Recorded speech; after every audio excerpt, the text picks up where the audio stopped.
پیارے بچوں، یہ کہانی ایک بدصورت بطخ کی ہے۔ کسی شہر کے قریب ایک قلعہ واقع تھا۔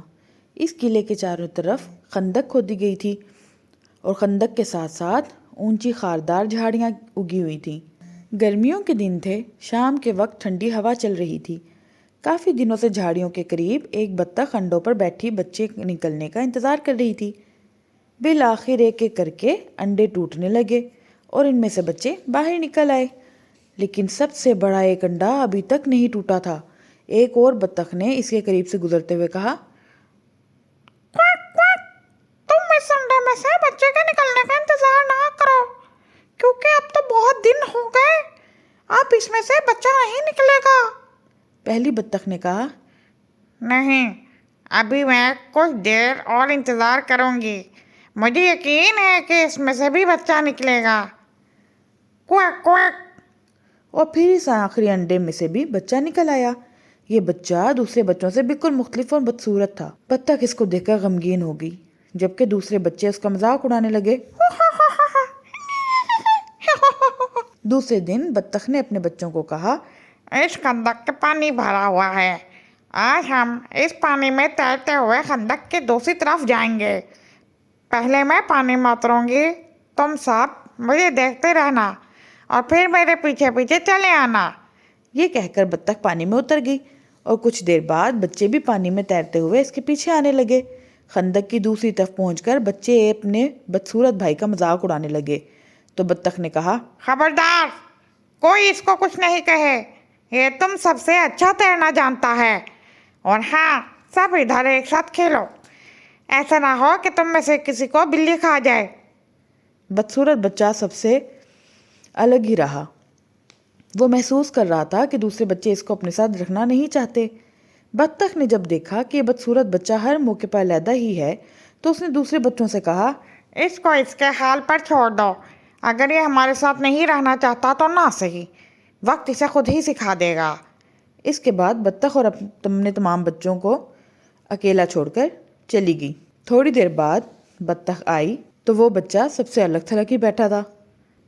جب تھوڑے تھوڑے بچے بڑے ہونا شروع ہوئے تو بطخ اپنے سارے بچوں کو ساتھ لے گئی اور اس بدصورت بچے کو اکیلا چھوڑ گئی۔ بدصورت بچہ ادھر ادھر بھٹکتا پھرتا رہا۔ ایک روز بگلوں کا ایک گول ادھر سے گزر رہا تھا۔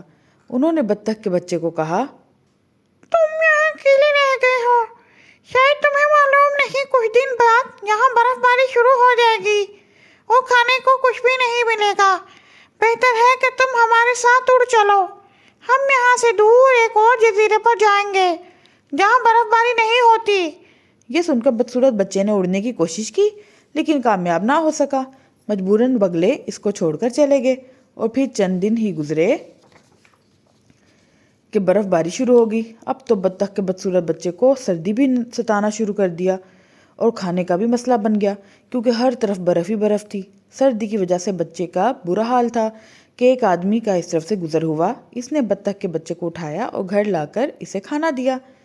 اس آدمی کے بچے اس بطخ کے بچے کو اپنے کمرے میں لے گئے اور اس طرح بطخ کا بچہ ان تینوں کے ساتھ رہنے لگا۔ سردی کا موسم ختم ہونے لگا، موسم بہار شروع ہو چکا تھا۔ ایک روز کھیلتے کھیلتے بطخ کے بچے نے اپنے پر کھولے تو اسے محسوس ہوا کہ وہ اڑ سکتا ہے، اور پھر تھوڑی سی کوشش کے بعد واقعی اڑنے لگا۔ بچے اس کو اڑتا دیکھ کر بہت خوش ہوئے۔ بچوں کے اوپر ایک لمبا چکر لگایا اور اڑتے اڑتے یہ ایک طرف نکل گیا۔ کچھ دور ایک گہری جھیل کی سطح پر 3 سفید خوبصورت بگلے تیر رہے تھے۔ بدصورت بچہ ان کو دیکھ کر اداس ہو گیا۔ وہ سوچنے لگا، یہ بہت خوبصورت بگلے ہیں، جبکہ میری صورت ان سے بھی بہت زیادہ بھدی ہے۔ پتہ نہیں یہ مجھے اپنے ساتھ دیکھ کر میرا کتنا مذاق اڑائیں گے۔ یہ سب سوچتے سوچتے وہ جھیل کے اوپر پہنچ چکا تھا۔ اچانک اس نے جھیل کے شفاف پانی میں اپنا عکس دیکھا اور یہ دیکھ کر بہت حیران ہوا کہ اب اس کی بدصورتی ختم ہو چکی تھی۔ اس کے جسم پر بھی خوبصورت بڑے بڑے پر نکل آئے تھے اور دوسرے بگلوں کی طرح اس کی بھی لمبی سی گردن تھی۔ پھر وہ فضا سے اتر کر جھیل کی سطح پر دوسرے بگلوں کے پاس آ کر تیرنے لگا۔ اتنی دیر میں تینوں بچے بھی اسے تلاش کرتے ہوئے جھیل کے کنارے پہنچ گئے۔ انہوں نے جب بگلے کے بچے کو اپنے ہی جیسے دوسرے بچوں کے ساتھ دیکھا تو بہت خوش ہوئے۔ بگلے نے بھی بچوں کے قریب آ کر چیخ چیخ کر خوشی کا اظہار کیا اور بچوں کا شکریہ ادا کیا۔ اصل میں وہ بچہ